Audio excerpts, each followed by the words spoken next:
আমিনু কামা আমানান নাস।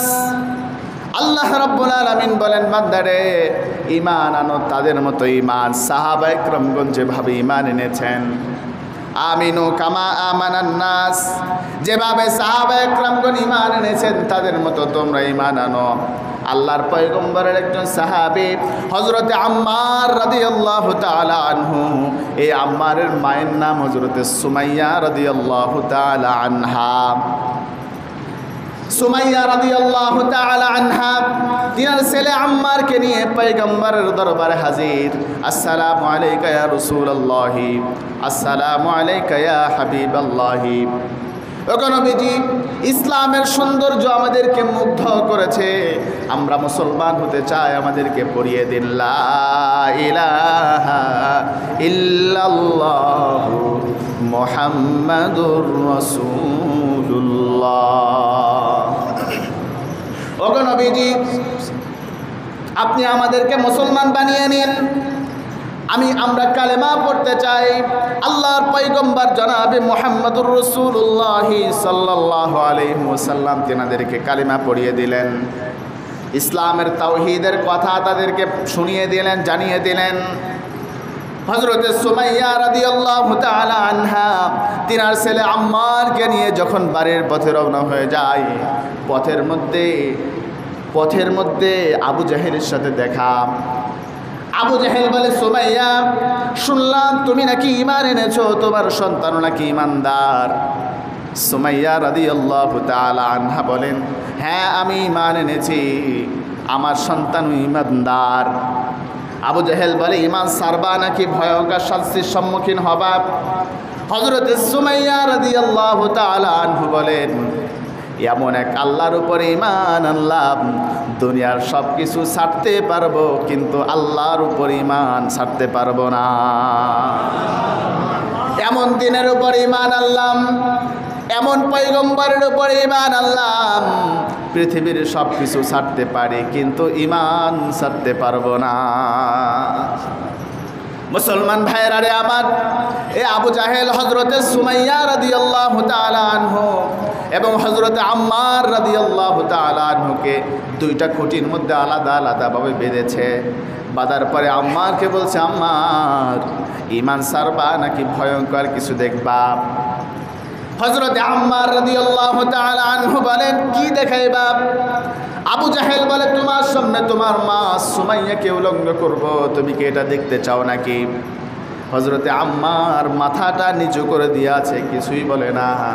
এমন মুহূর্তে সুমাইয়া রাদিয়াল্লাহু তাআলা আনহা বলেন, আম্মার, আমার যা হবার হবে, সাবধান, তুমি ঈমান ছাড়বে না।